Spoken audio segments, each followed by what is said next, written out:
வணக்கம் உறவுகளே, எல்லாம் எப்படி இருக்கீங்க? நீங்கள் கேட்ட கொங்கு நாட்டு கோழிக்கறி குழம்பு எப்படி வைக்கிறது உங்கள் ஸ்டைலில் சொல்லுங்கக்கான்னு கேட்டிருக்கிறீங்க. என்னோடய ஸ்டைலில் நான் எப்படி வைப்பேன் அப்படின்னு சொல்லி தான் இந்த வீடியோ. சுட சுட சாப்பாடு போட்டு இந்த மாதிரி கோழி குழம்பு வச்சு சாப்பிட்றதுக்கு யாருக்கு தான் பிடிக்காது? வாங்க எப்படி செய்கிறதுன்னு சொல்லித்தரேன். 1/2 கிலோ சிக்கன் வாங்கிட்டு வந்து வச்சுருக்கேன். அதுக்கு சின்ன வெங்காயம் ஒரு கை இல்லைன்னா 1.5 கை அளவுக்கு சின்ன வெங்காயம், ஒரு துண்டு இஞ்சி, ஒரு 10-15 பல் பூண்டு, இதெல்லாம் உரித்து வச்சுருக்கேன். இதுக்கப்புறம் 1 ஸ்பூன் மிளகு, 1 ஸ்பூன் ஜீரகம், கொஞ்சமாக கருவேப்பிலை, ஒரு 4 ஸ்பூன் வர கொத்தமல்லி, ஒரு 3 வரமிளகா போட்டிருக்கேன். வரமிளகா காரசாரமாக இருக்கும், அதனால் 3 மிளகா தான் போட்டிருக்கேன். உங்களுக்கு வேணும்னா கொஞ்சம் அதிகமாக சேர்த்துக்கிங்க. இதில் பட்டை, கிராம்பு, ஏலக்காய் இதெல்லாம் அப்புறமா தான் சேர்த்தணும். நான் ஒன்று ஒன்றா சொல்லிகிட்டே வரேன் பாருங்கள். இப்போ கொஞ்சமாக எண்ணெய் விட்டு நம்ம இந்த மசாலாவையெல்லாம் வறுத்து எடுத்துக்கலாம்.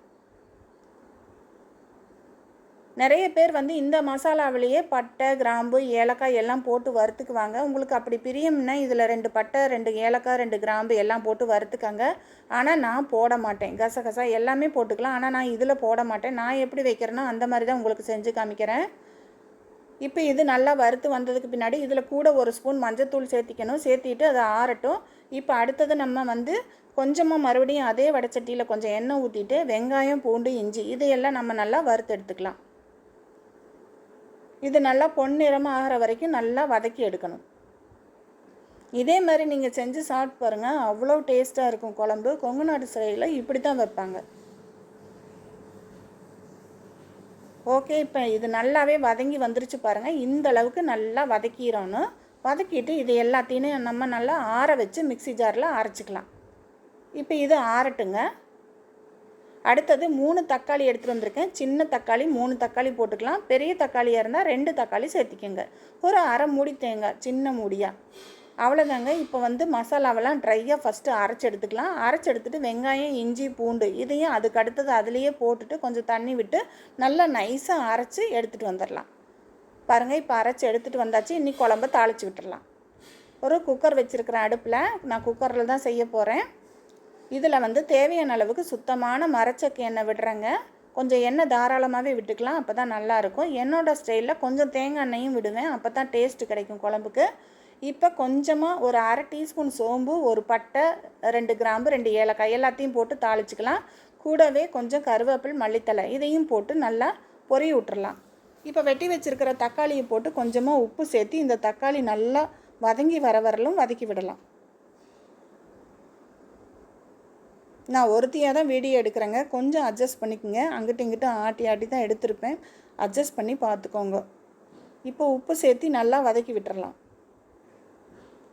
பாருங்கள், தக்காளி நல்லா வதங்கி வந்துருச்சு. இனி நம்ம கறியை சேர்த்திக்கலாம்.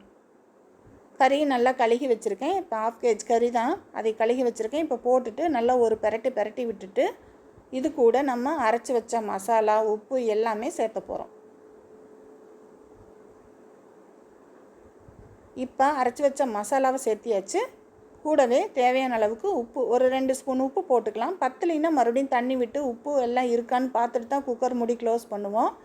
இப்போ உப்பு போட்டு நல்லா பெரட்டி விட்டுறலாம். இது பெரட்டி விட்டுட்டு நல்லா குக்கர் மூடியை க்ளோஸ் பண்ணி கொஞ்ச நேரம் நல்லா அந்த மசாலா பிடிக்கிற மாதிரி வேக விடணும். இப்போ மூடி வச்சிடலாம். சும்மா மேலே அப்படியே மூடி வச்சுருங்க. இப்போ பாருங்கள், நல்லா தண்ணி விட்டு வெந்து வருது பாருங்கள் சிக்கனு. இந்த அளவுக்கு நல்லா ஒரு 5 நிமிஷம் விட்டுறணும். நல்லா அந்த மசாலா சிக்கனில் பிடிச்சி வெந்து வரும். இப்போ இதை நல்லா ஒரு பெரட்டி விட்டுட்டு இப்போ தேவையான அளவுக்கு நம்ம தண்ணி விட்டுக்கலாம். மிக்ஸி ஜாரில் நம்ம நல்லா மசாலா அரைச்ச மிக்ஸி ஜார் இருக்குமில்ல, அதை நல்லா கழுகிட்டு அந்த தண்ணியை ஃபஸ்ட்டு ஒரு அரை சொம்பு தண்ணி ஊற்றியிருக்கிறேன் நான். இப்போ வேணுங்கிறது மறுபடியும் ஒரு அரை சொம்பு தண்ணி ஊற்றுறேன்.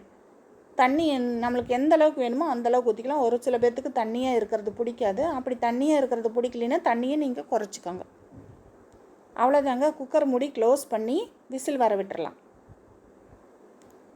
இதில் அரை மூடி தேங்காய், 1 ஸ்பூன் சோம்பு, கொஞ்சமாக கசகசா, 2 ஏலக்காய், ஒரு பட்டை எல்லாம் போட்டுட்டு நம்ம அரைச்சி வச்சுருக்குறோம்.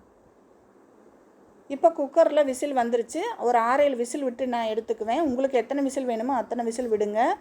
இப்போ விசில்லாம் அடங்கினதுக்கு பின்னாடி பாருங்கள், குழம்பு நம்ம எவ்வளோ தண்ணி வச்சோமோ அது பகுதியாக வற்றிடும்.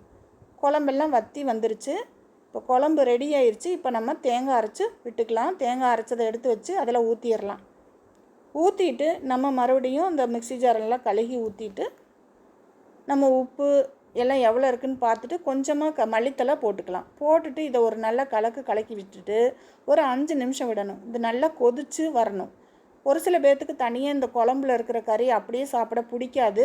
அப்படி இருக்கிறவங்க இந்த கறியை தனியாக இப்போ தேங்காயெல்லாம் ஊற்றி முடித்ததுக்கு பின்னாடி கறியை அரித்து எடுத்துக்கோங்க. எடுத்துட்டு அதுக்கு கொஞ்சம் வெங்காயம் மசாலாத்தூள் எல்லாம் போட்டு வதக்கி அதை தனியாக வறுத்து வச்சுக்கோங்க. நாங்கள் அப்படி தான் செய்வோம். குழம்பு தனியாக இந்த கறி தனியாக வறுத்து வச்சுக்கலாம். அப்படியே செஞ்சு சாப்பிட்லாம். எங்களுக்கு அப்படியே சாப்பிட பிடிக்கும். அதனால் நாங்கள் அப்படியே வச்சுட்டோம், வறுக்கல இன்றைக்கி. அவ்வளோதாங்க, கொங்கு நாட்டு ஸ்டைலில் கோழி குழம்பு ரெடி ஆயிடுச்சு. இப்படி நீங்கள் ஒரு முறை செஞ்சு பாருங்கள். அக்கா இப்படி சொன்னாங்க, நம்ம செஞ்சு பார்த்தோம், எப்படி இருக்குதுன்னு செஞ்சு பாருங்கள். ரொம்பவே உங்களுக்கு பிடிக்கும். ஒரு டைம் ட்ரை பண்ணி பார்த்துட்டு எப்படி இருக்குதுன்னு உங்கள் ஃபீட்பேக் சொல்லுங்கள் எனக்கு. அவ்வளோதாங்க. இனி என்ன, நாங்கள் குழம்பெல்லாம் ரெடி ஆயிடுச்சு. ஆஃப் பண்ணிவிட்டு சுட சோத்தை போட்டு கோழி குழம்பு ஊற்றி நல்லா சாப்பிட போகிறோம். நீங்களும் போய் இதே மாதிரி செஞ்சு சாப்பிட்டு பாருங்கள் எப்படி இருக்குதுன்னு. அக்கா செஞ்ச கோழி குழம்பு எப்படி இருக்குதுன்னு உங்கள் ஃபீட்பேக் சொல்லுங்கப்பா. நன்றி, வணக்கம். மீண்டும் இன்னொரு வீடியோவில் சந்திக்கலாம். பாய்.